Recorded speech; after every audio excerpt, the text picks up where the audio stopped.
Dalam Taurat, tabut diceritakan lahir dari peristiwa di Gunung Sinai. Di sanalah Nabi Musa berdiri dalam gemuruh awan dan kilat, berpuasa 40 hari, dan menerima 2 loh batu yang berisi 10 perintah Allah.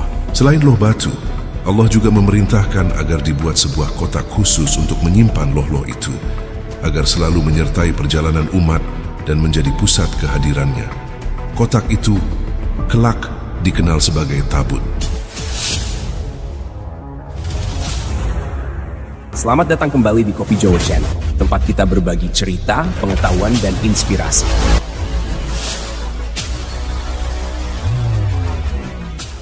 Pada segmen Kisah dan Hikmah kali ini, kita tidak hanya mendengar kisah-kisah masa lalu, tapi juga menggali hikmah dan pesan moral yang bisa kita aplikasikan dalam kehidupan sehari-hari.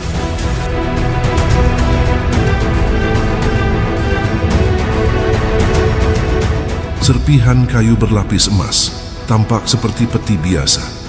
Namun siapapun yang menyentuhnya, hidupnya tak lagi sama. Di dalamnya tersimpan kekuatan misterius, kekuatan yang konon mampu merobohkan kota dan menghancurkan pasukan. Sebagian menyebutnya berkah, sebagian lagi percaya ia adalah kutukan. Dimanapun tabut itu hadir, hal-hal ganjil terjadi. Orang-orang jatuh sakit, meninggal, bahkan hilang tanpa jejak. Tembok runtuh, batu terbelah, dan suasana mendadak mencekam. Lalu, tabut itu menghilang tanpa bekas. Apakah ia terkubur di terowongan Yerusalem, tersimpan di Ethiopia, di Amerika, atau dirampas para Templar? Tak ada yang benar-benar tahu. Mereka yang mencarinya selalu menemui jalan buntu. Sebagian yakin tabut itu masih ada, dan mereka memberi peringatan, jika suatu hari engkau menemukannya, bersiaplah. Karena tabut perjanjian bukan sekadar benda suci, ia juga senjata yang dahsyat. Namun perjalanan tabut ini memiliki dimensi yang berbeda. Ada yang merupakan keyakinan atau akidah, ada fakta sejarah yang dapat diverifikasi, dan ada pula spekulasi atau teori yang berkembang. Memahami perbedaan ini adalah cara terbaik agar kita tidak terjebak pada satu sisi saja. Bismillahirrahmanirrahim. Dan Nabi mereka berkata kepada mereka, sesungguhnya tanda kerajaannya ialah datangnya tabut kepadamu. Di dalamnya terdapat ketenangan dari Tuhanmu dan sisa peninggalan keluarga Musa dan keluarga Harun yang dibawa oleh malaikat. Sesungguhnya pada yang demikian itu terdapat tanda bagi kalian jika kalian orang yang beriman. Surah Al-Baqarah 248. Ayat ini adalah saksi pertama dalam Islam bahwa tabut bukan sekadar legenda. Al-Quran menegaskan keberadaannya, sebuah wadah suci yang mengandung sakinah, ketenangan ilahi, dan peninggalan para nabi. Tidak dibawa oleh manusia, tetapi oleh malaikat. Namun kisah tabut bermula jauh sebelum ayat ini diturunkan. Dalam Taurat, tabut diceritakan lahir dari peristiwa di Gunung Sinai. Di sanalah Nabi Musa berdiri dalam gemuruh awan dan kilat, berpuasa 40 hari, dan menerima 2 loh batu yang berisi 10 perintah Allah.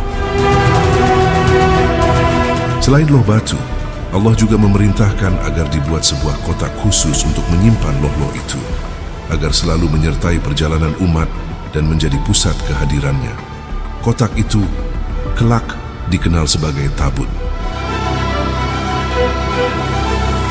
Nabi Musa lalu menunjuk seorang pengrajin terpilih, Bezalel bin Uri, dari suku Yehuda, yang dikaruniai kebijaksanaan dan keterampilan luar biasa. Dialah yang memimpin pembuatan tabut dengan kayu akasia, dilapisi emas murni, disempurnakan dengan tutup emas bernama kaporet atau mercy seat. Prosesnya penuh simbol sakral. 2 malaikat kerub dari emas ditempatkan di atas tutup itu, saling berhadapan, melambangkan kehadiran ilahi. Tabut ini dikerjakan sesuai detail wahyu Tuhan, bukan sekadar karya seni manusia. Menurut kitab Keluaran pasal 25, tabut ini bukan benda sembarangan. Ia harus dibawa oleh suku Lewi, tidak boleh disentuh sembarangan, dan menjadi pusat pertemuan Allah dengan umatnya. Bagi Yahudi, tabut adalah lambang perjanjian abadi. Bagi Kristen, ia dilihat sebagai bayangan akan hadirnya Sang Mesias. Dan dalam Islam, tabut hadir kembali dalam Al-Quran sebagai tanda kekuasaan Allah, penguat iman, dan bukti nyata bahwa malaikat pun diutus untuk membawanya. Dari Sinai hingga Yerusalem, dari Musa hingga Sulaiman, tabut menjadi saksi sejarah. Ia adalah titik temu tiga agama samawi. Dikenang sebagai wadah suci, simbol legitimasi, dan tanda bahwa Tuhan pernah hadir di tengah manusia dengan cara yang tak terbayangkan. Namun sebelum menelusuri jejak perjalanan tabut, pernahkah kita berpikir, apa sebenarnya yang tersembunyi di dalam tabut itu? Pertanyaan ini telah menghantui ribuan tahun sejarah manusia. Dalam tafsir Ibnu Katsir dan At-Tabari, isinya diyakini berupa tongkat Nabi Musa, pecahan loh batu Taurat atau pakaian Nabi Harun, benda-benda yang menenangkan hati Bani Israel. Kitab Ibrani merinci di dalamnya tersimpan loh batu perjanjian, tongkat Harun yang pernah berbunga, dan buli-buli emas berisi manna, makanan mukjizat yang menopang mereka di padang gurun. Sejak awal, tabut tidak pernah dilihat sebagai benda biasa. Al-Quran menegaskan, ia dibawa oleh malaikat, tanda bahwa kekuatan ini bukan untuk sembarang tangan manusia, melainkan bukti kekuasaan Allah bagi Bani Israel. Taurat memperjelas, tugas itu diamanahkan hanya kepada suku Lewi dan lebih khusus lagi keluarga Kehat. Namun mereka pun bahkan tak berhak menyentuhnya langsung.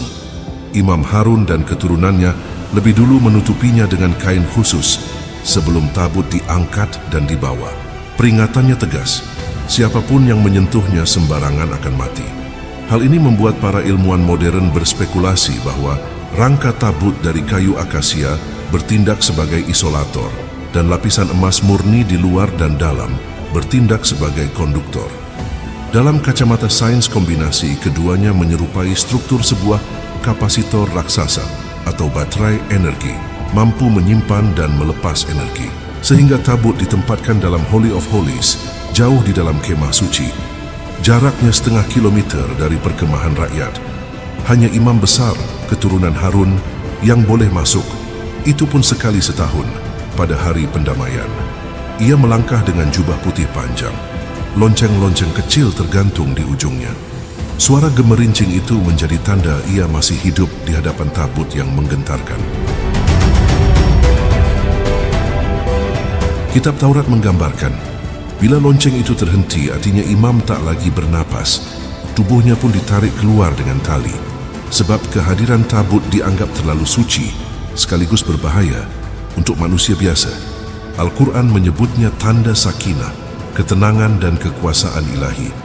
Namun kisah turun-temurun menambahkan detail yang mengguncang. Orang-orang yang mendekat tanpa izin seketika jatuh mati atau perlahan hancur tubuhnya, seolah terbakar dari dalam. Catatan kuno menyebut ada orang mati seketika saat menyentuhnya. Sebagian menafsirkan itu seperti sengatan listrik bertegangan tinggi. Bahkan ada yang melihatnya mirip gejala paparan radiasi. Tubuh melemah, jaringan perlahan rusak, seakan terbakar tanpa api. Dan aturan menjaga jarak dari tabut yang dulunya dianggap sekadar ritual, kini dipandang sebagai bentuk perlindungan, seperti perimeter aman dari sumber energi berbahaya. Antara iman dan sains, tabut tetap menyisakan misteri yang belum terpecahkan. Namun bagaimana aturan ketat ini bertahan ketika tabut ikut serta dalam perjalanan panjang Bani Israel di padang pasir? Kebebasan Bani Israel dari cengkeraman Fir'aun bukan akhir, melainkan awal dari ujian panjang menuju tanah suci yang dijanjikan. Di padang pasir yang gersang, mereka hidup berpindah selama 40 tahun, dihantui lapar, haus, dan keraguan. Di tengah ketidakpastian itulah, tabut perjanjian hadir sebagai tanda bahwa Allah menyertai mereka, menuntun langkah, menjaga iman, dan menguji kesetiaan pada wahyu. Tabut bukan sekadar benda, ia adalah kompas ilahi, menentukan arah perjalanan, tempat berhenti, bahkan cara menghadapi bahaya. Selama 4 dekade pengembaraan, tabut selalu berada di tengah perkemahan. sebagai pusat orientasi dan pusat iman. Namun Nabi Musa wafat sebelum memasuki tanah yang dijanjikan. Kepemimpinan beralih kepada Yosua bin Nun, murid sekaligus penerus pilihan Allah. Di bawah Yosua, tabut kembali menjadi penuntun, membimbing Bani Israel melintasi padang pasir hingga sampai ke tanah Kanaan.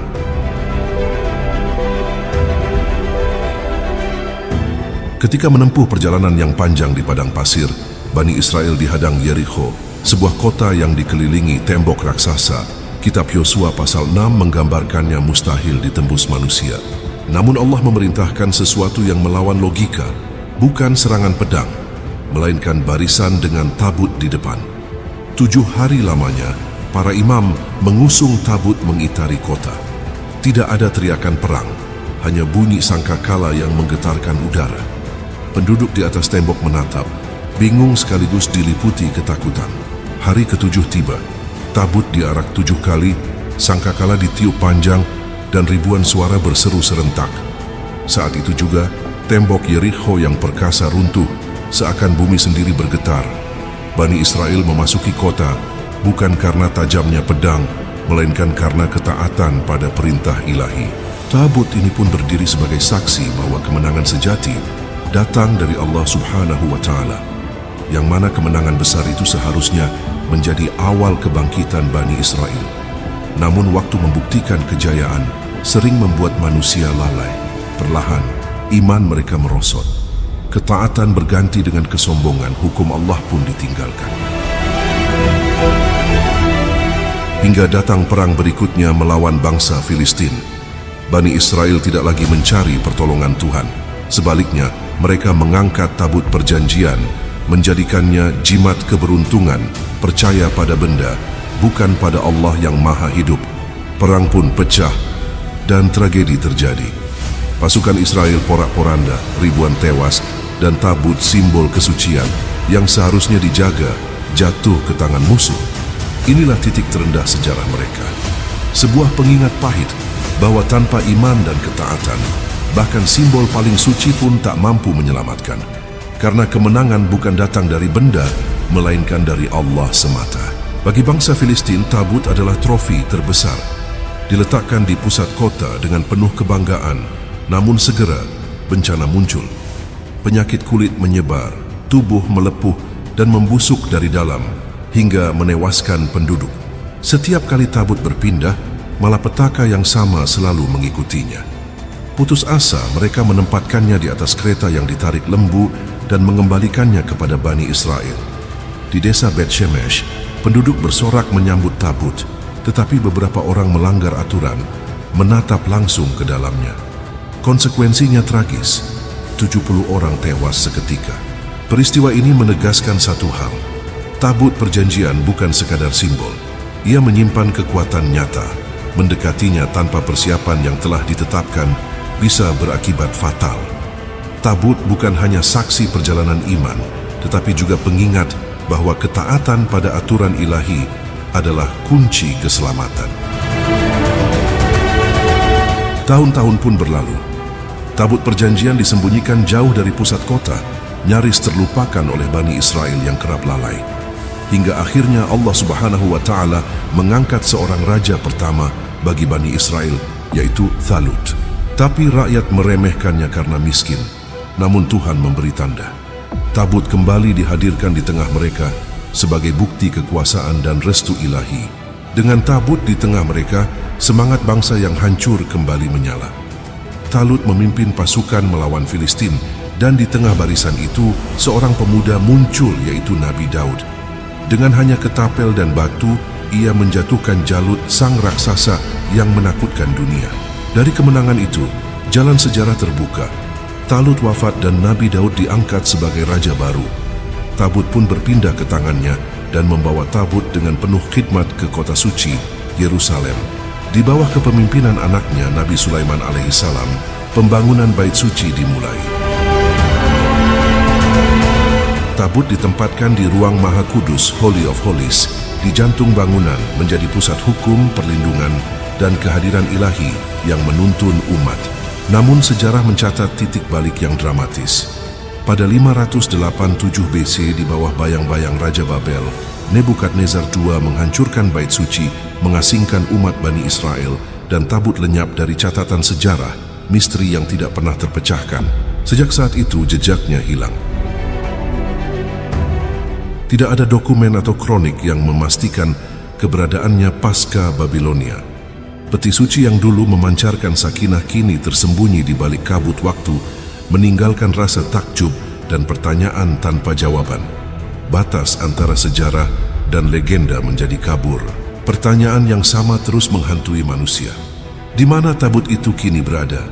Dari arkeolog hingga mata-mata, biarawan hingga kelompok rahasia, semua menelusuri jejak peti suci yang pernah memancarkan sakinah ini. Abad pertengahan dan perang salib menjadi babak awal legenda modern. Kisah menyebut, Ksatria Templar menggali di bawah kompleks bait suci, menemukan tabut, lalu diam-diam membawanya ke Eropa, dari Prancis ke Skotlandia, hingga dikaitkan dengan Oak Island. Bukti tidak ada, hanya bayangan cerita yang terus bergema. Di Ethiopia di tepi Danau Tana, sebuah kotak sakral dijaga biksu terisolasi. Masyarakat percaya itu tabut asli. Gereja lain hanya memegang salinan simbolis. Sebuah tradisi yang diwariskan, bukan fakta sejarah universal. Di Jepang, di puncak Gunung Surugi, ritual Shinto menampilkan kotak emas yang diarak tiap tahun. Beberapa peneliti melihat kemiripan simbolik dengan kisah Taurat. Teori menyebut tabut pernah dibawa jauh ke timur. Penggalian pada 1930-an nihil hasil, dan lokasi kini dijaga ketat sebagai taman nasional. Pada 1981, Rabbi Yehuda Getz memulai penggalian rahasia di bawah kubah batu, Quds, mencari tabut. Kericuhan memaksa terowongan ditutup rapat. Getz berkata, "Kami hanya tinggal beberapa meter lagi. Tabut ada di sana, tapi kami tidak bisa menyelesaikannya." Klaim ini tetap misteri modern, belum diverifikasi. Baru pada 2007, jalur tersembunyi di Lembah Kidron dekat Qumran ditemukan terkait gulungan tembaga. Peta yang menunjukkan 64 lokasi tersembunyi berisi emas, perak, dan mungkin tabut. Sinyal logam aneh terdeteksi, tapi setiap penggalian selalu dihentikan, akses diblokir. Selain legenda fisik, ada teori paling spekulatif. Energi misterius yang tersimpan di tabut, radiasi, osilator frekuensi tinggi, atau gelombang elektromagnetik. Semua spekulasi, bukan fakta, namun memperkuat satu kesan. Tabut perjanjian bukan sekadar objek. Ia simbol iman, misteri, dan pencarian kebenaran yang melampaui zaman, budaya, dan batas waktu. Dalam lintas agama, maknanya berbeda namun serupa. Bagi Yahudi, kembalinya tabut menandai pembangunan bait ketiga, tanda kehadiran Tuhan di bumi. Dalam tradisi Kristen, ia terkait dengan kedatangan kedua Sang Mesias. Dalam Islam, ada spekulasi tabut akan muncul kembali bersama Imam Mahdi, menandakan kembalinya tatanan ilahi. Makna memang berbeda, tapi semua menekankan satu hal, hubungan manusia dengan Sang Ilahi. Sebagian perjalanan tabut berasal dari keyakinan lintas agama, sebagian dari fakta yang tercatat, dan sebagian lagi hanyalah spekulasi manusia. Namun ada satu pelajaran yang tak boleh kita abaikan. Jangan sampai manusia terperangkap pada benda, sekeras apapun auranya dianggap sakral. Tabut bukan sumber kekuatan itu sendiri, ia hanyalah tanda. Kemenangan sejati tidak lahir dari kayu, emas, atau cahaya misterius, tapi dari kepatuhan kepada Sang Ilahi. Benda bisa memudar, bisa hilang, bisa direbut, tapi iman, ketaatan, dan keteguhan hati, itulah yang menentukan arah sejarah. Tabut hanyalah pengingat, bukan pengganti Tuhan. Dan disitulah letak misteri terbesarnya, bukan hanya pada apa itu tabut, tapi pada apa yang ia ajarkan kepada kita tentang hubungan manusia dengan Tuhannya. Kita bisa menghargai iman orang lain tanpa kehilangan akal kritis. Mari buka pikiran, renungkan, dan berdiskusi. Tuliskan komentar jika ada hal yang ingin ditambahkan atau dipertanyakan. Bersama, kita bisa menelusuri misteri ini. Alhamdulillah, kita telah sampai di akhir segmen Kisah dan Hikmah kali ini. Terima kasih atas dukungannya. Jangan lupa like, subscribe, dan nyalakan notifikasi untuk update segmen menarik lainnya. Sampai jumpa di segmen berikutnya. Wassalamualaikum warahmatullahi wabarakatuh, sahabat Kopi Jowo.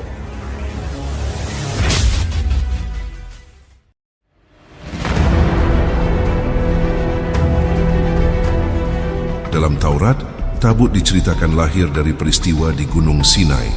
Di sanalah Nabi Musa berdiri dalam gemuruh awan dan kilat, berpuasa 40 hari, dan menerima 2 loh batu yang berisi 10 perintah Allah. Selain loh batu, Allah juga memerintahkan agar dibuat sebuah kotak khusus untuk menyimpan loh-loh itu, agar selalu menyertai perjalanan umat dan menjadi pusat kehadirannya. Kotak itu kelak dikenal sebagai tabut. Selamat datang kembali di Kopi Jowo Channel, tempat kita berbagi cerita, pengetahuan, dan inspirasi.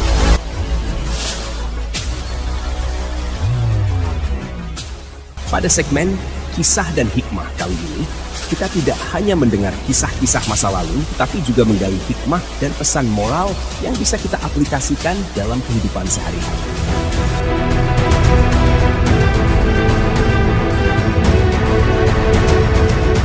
Serpihan kayu berlapis emas tampak seperti peti biasa. Namun siapapun yang menyentuhnya, hidupnya tak lagi sama. Di dalamnya tersimpan kekuatan misterius, kekuatan yang konon mampu merobohkan kota dan menghancurkan pasukan. Sebagian menyebutnya berkah, sebagian lagi percaya ia adalah kutukan. Dimanapun tabut itu hadir, hal-hal ganjil terjadi. Orang-orang jatuh sakit, meninggal, bahkan hilang tanpa jejak. Tembok runtuh, batu terbelah, dan suasana mendadak mencekam. Lalu, tabut itu menghilang, tanpa bekas. Apakah ia terkubur di terowongan Yerusalem, tersimpan di Ethiopia, di Amerika, atau dirampas para Templar? Tak ada yang benar-benar tahu. Mereka yang mencarinya selalu menemui jalan buntu. Sebagian yakin tabut itu masih ada, dan mereka memberi peringatan, jika suatu hari engkau menemukannya, bersiaplah. Karena tabut perjanjian bukan sekadar benda suci, ia juga senjata yang dahsyat. Namun perjalanan tabut ini memiliki dimensi yang berbeda. Ada yang merupakan keyakinan atau akidah, ada fakta sejarah yang dapat diverifikasi, dan ada pula spekulasi atau teori yang berkembang. Memahami perbedaan ini adalah cara terbaik agar kita tidak terjebak pada satu sisi saja. Bismillahirrahmanirrahim. Dan Nabi mereka berkata kepada mereka, sesungguhnya tanda kerajaannya ialah datangnya tabut kepadamu. Di dalamnya terdapat ketenangan dari Tuhanmu dan sisa peninggalan keluarga Musa dan keluarga Harun yang dibawa oleh malaikat. Sesungguhnya pada yang demikian itu terdapat tanda bagi kalian jika kalian orang yang beriman. Surah Al-Baqarah 248. Ayat ini adalah saksi pertama dalam Islam bahwa tabut bukan sekadar legenda. Al-Quran menegaskan keberadaannya, sebuah wadah suci yang mengandung sakinah, ketenangan ilahi, dan peninggalan para nabi.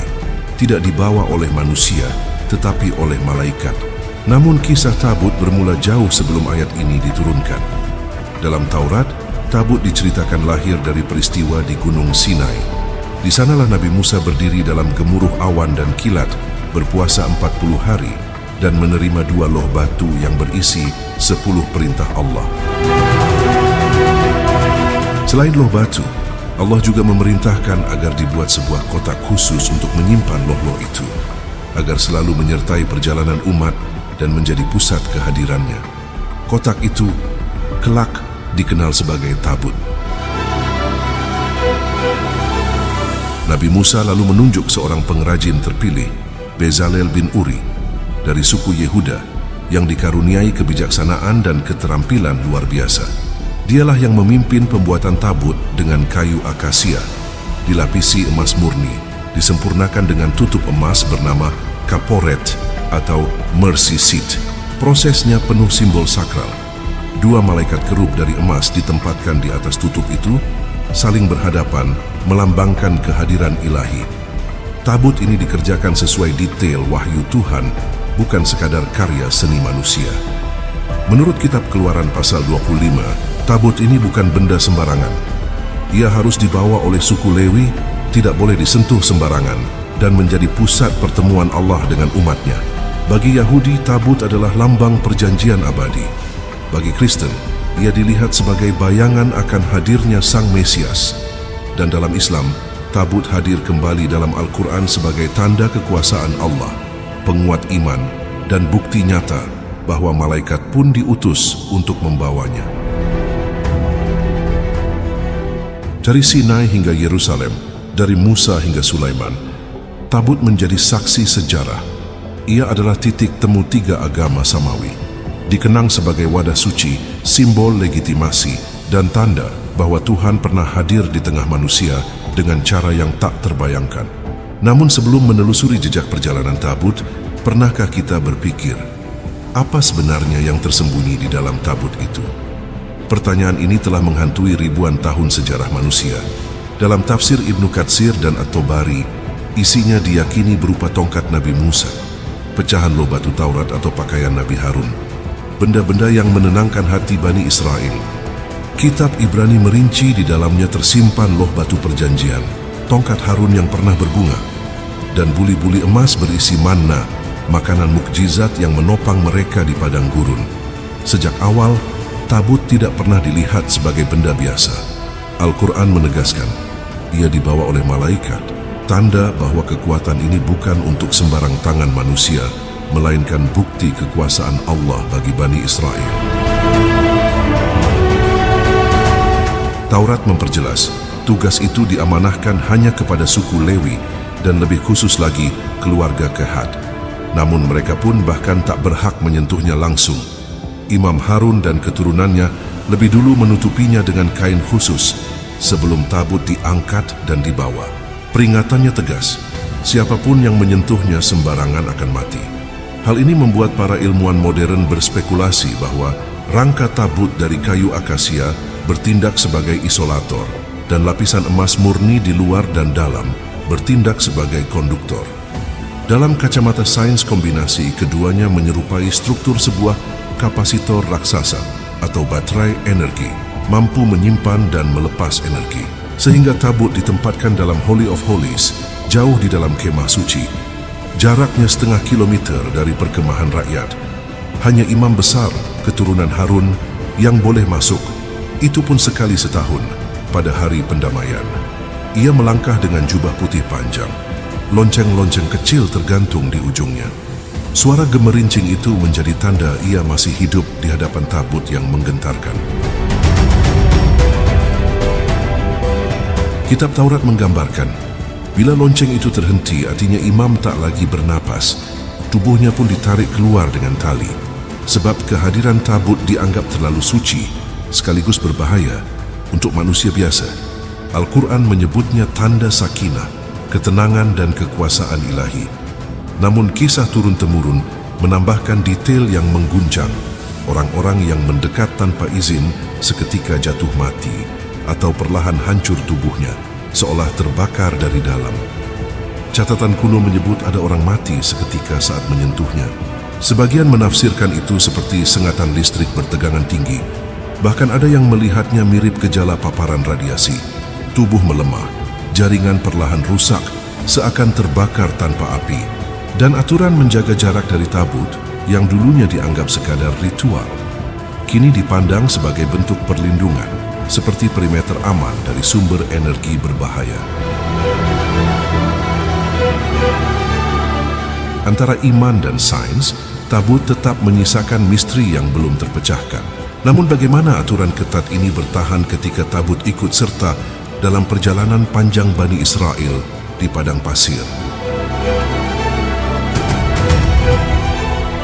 Kebebasan Bani Israel dari cengkeraman Fir'aun bukan akhir, melainkan awal dari ujian panjang menuju tanah suci yang dijanjikan. Di padang pasir yang gersang, mereka hidup berpindah selama 40 tahun, dihantui lapar, haus, dan keraguan. Di tengah ketidakpastian itulah, tabut perjanjian hadir sebagai tanda bahwa Allah menyertai mereka, menuntun langkah, menjaga iman, dan menguji kesetiaan pada wahyu.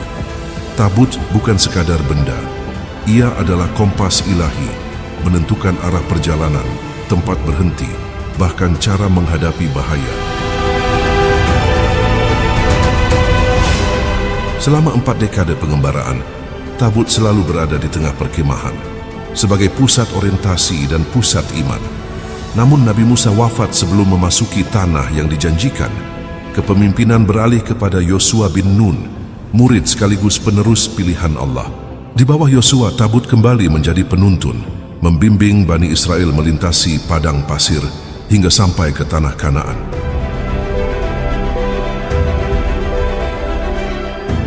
Ketika menempuh perjalanan yang panjang di padang pasir, Bani Israel dihadang Yerikho, sebuah kota yang dikelilingi tembok raksasa. Kitab Yosua pasal 6 menggambarkannya mustahil ditembus manusia. Namun Allah memerintahkan sesuatu yang melawan logika, bukan serangan pedang, melainkan barisan dengan tabut di depan. 7 hari lamanya, para imam mengusung tabut mengitari kota. Tidak ada teriakan perang, hanya bunyi sangkakala yang menggetarkan udara. Penduduk di atas tembok menatap, bingung sekaligus diliputi ketakutan. Hari ke-7 tiba, tabut diarak 7 kali, sangkakala ditiup panjang, dan ribuan suara berseru serentak. Saat itu juga, tembok Yerikho yang perkasa runtuh, seakan bumi sendiri bergetar. Bani Israel memasuki kota, bukan karena tajamnya pedang, melainkan karena ketaatan pada perintah ilahi. Tabut ini pun berdiri sebagai saksi bahwa kemenangan sejati datang dari Allah Subhanahu wa Ta'ala, yang mana kemenangan besar itu seharusnya menjadi awal kebangkitan Bani Israel. Namun waktu membuktikan kejayaan sering membuat manusia lalai. Perlahan, iman mereka merosot. Ketaatan berganti dengan kesombongan, hukum Allah pun ditinggalkan. Hingga datang perang berikutnya melawan bangsa Filistin. Bani Israel tidak lagi mencari pertolongan Tuhan. Sebaliknya, mereka mengangkat tabut perjanjian, menjadikannya jimat keberuntungan, percaya pada benda, bukan pada Allah yang maha hidup. Perang pun pecah, dan tragedi terjadi. Pasukan Israel porak-poranda, ribuan tewas, dan tabut simbol kesucian yang seharusnya dijaga jatuh ke tangan musuh. Inilah titik terendah sejarah mereka. Sebuah pengingat pahit bahwa tanpa iman dan ketaatan, bahkan simbol paling suci pun tak mampu menyelamatkan. Karena kemenangan bukan datang dari benda, melainkan dari Allah semata.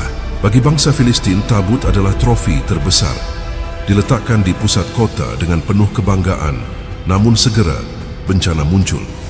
Penyakit kulit menyebar, tubuh melepuh dan membusuk dari dalam, hingga menewaskan penduduk. Setiap kali tabut berpindah, malapetaka yang sama selalu mengikutinya. Putus asa, mereka menempatkannya di atas kereta yang ditarik lembu dan mengembalikannya kepada Bani Israel. Di desa Bet Shemesh, penduduk bersorak menyambut tabut, tetapi beberapa orang melanggar aturan, menatap langsung ke dalamnya. Konsekuensinya tragis, 70 orang tewas seketika. Peristiwa ini menegaskan satu hal, tabut perjanjian bukan sekadar simbol. Ia menyimpan kekuatan nyata. Mendekatinya tanpa persiapan yang telah ditetapkan bisa berakibat fatal. Tabut bukan hanya saksi perjalanan iman, tetapi juga pengingat bahwa ketaatan pada aturan ilahi adalah kunci keselamatan. Tahun-tahun pun berlalu.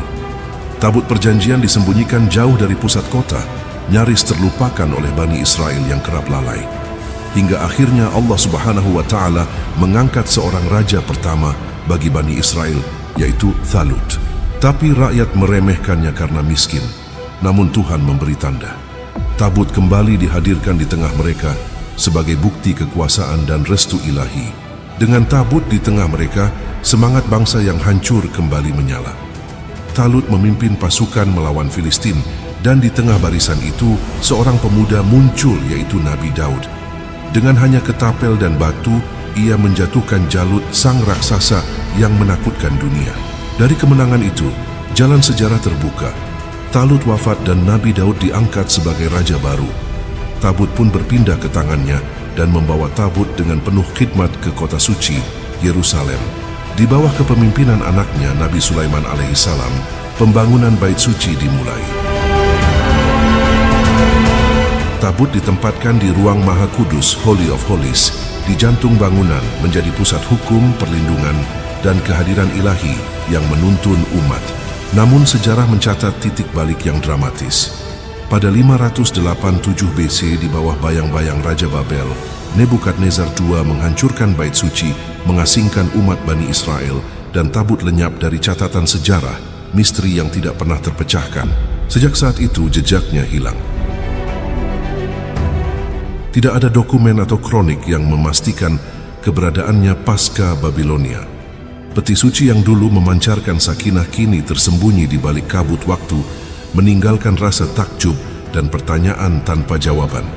Batas antara sejarah dan legenda menjadi kabur. Pertanyaan yang sama terus menghantui manusia. Di mana tabut itu kini berada? Dari arkeolog hingga mata-mata, biarawan hingga kelompok rahasia, semua menelusuri jejak peti suci yang pernah memancarkan sakinah ini. Abad pertengahan dan perang salib menjadi babak awal legenda modern. Kisah menyebut, ksatria Templar menggali di bawah kompleks bait suci, menemukan tabut, lalu diam-diam membawanya ke Eropa, dari Prancis ke Skotlandia, hingga dikaitkan dengan Oak Island. Bukti tidak ada, hanya bayangan cerita yang terus bergema. Di Ethiopia di tepi Danau Tana, sebuah kotak sakral dijaga biksu terisolasi. Masyarakat percaya itu tabut asli. Gereja lain hanya memegang salinan simbolis. Sebuah tradisi yang diwariskan, bukan fakta sejarah universal. Di Jepang, di puncak Gunung Surugi, ritual Shinto menampilkan kotak emas yang diarak tiap tahun. Beberapa peneliti melihat kemiripan simbolik dengan kisah Taurat. Teori menyebut tabut pernah dibawa jauh ke timur. Penggalian pada 1930-an nihil hasil, dan lokasi kini dijaga ketat sebagai taman nasional. Pada 1981, Rabbi Yehuda Getz memulai penggalian rahasia di bawah kubah batu, Quds, mencari tabut. Kericuhan memaksa terowongan ditutup rapat. Getz berkata, "Kami hanya tinggal beberapa meter lagi. Tabut ada di sana, tapi kami tidak bisa menyelesaikannya." Klaim ini tetap misteri modern, belum diverifikasi. Baru pada 2007, jalur tersembunyi di Lembah Kidron dekat Qumran ditemukan terkait gulungan tembaga. Peta yang menunjukkan 64 lokasi tersembunyi berisi emas, perak, dan mungkin tabut. Sinyal logam aneh terdeteksi, tapi setiap penggalian selalu dihentikan, akses diblokir. Selain legenda fisik, ada teori paling spekulatif. Energi misterius yang tersimpan di tabut, radiasi, osilator frekuensi tinggi, atau gelombang elektromagnetik. Semua spekulasi, bukan fakta, namun memperkuat satu kesan. Tabut perjanjian bukan sekadar objek. Ia simbol iman, misteri, dan pencarian kebenaran yang melampaui zaman, budaya, dan batas waktu. Dalam lintas agama, maknanya berbeda namun serupa. Bagi Yahudi, kembalinya tabut menandai pembangunan bait ketiga, tanda kehadiran Tuhan di bumi. Dalam tradisi Kristen, ia terkait dengan kedatangan kedua Sang Mesias.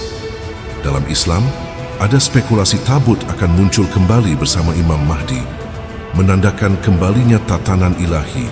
Makna memang berbeda, tapi semua menekankan satu hal, hubungan manusia dengan Sang Ilahi. Sebagian perjalanan tabut berasal dari keyakinan lintas agama, sebagian dari fakta yang tercatat, dan sebagian lagi hanyalah spekulasi manusia. Namun ada satu pelajaran yang tak boleh kita abaikan. Jangan sampai manusia terperangkap pada benda, sekeras apapun auranya dianggap sakral. Tabut bukan sumber kekuatan itu sendiri, ia hanyalah tanda. Kemenangan sejati tidak lahir dari kayu, emas, atau cahaya misterius, tapi dari kepatuhan kepada Sang Ilahi. Benda bisa memudar, bisa hilang, bisa direbut, tapi iman, ketaatan, dan keteguhan hati, itulah yang menentukan arah sejarah. Tabut hanyalah pengingat, bukan pengganti Tuhan. Dan disitulah letak misteri terbesarnya, bukan hanya pada apa itu tabut, tapi pada apa yang ia ajarkan kepada kita, tentang hubungan manusia dengan Tuhannya. Kita bisa menghargai iman orang lain tanpa kehilangan akal kritis. Mari buka pikiran, renungkan, dan berdiskusi. Tuliskan komentar jika ada hal yang ingin ditambahkan atau dipertanyakan. Bersama, kita bisa menelusuri misteri ini. Alhamdulillah, kita telah sampai di akhir segmen Kisah dan Hikmah kali ini. Terima kasih atas dukungannya. Jangan lupa like, subscribe, dan nyalakan notifikasi untuk update segmen menarik lainnya. Sampai jumpa di segmen berikutnya. Wassalamualaikum warahmatullahi wabarakatuh, sahabat Kopi Jowo.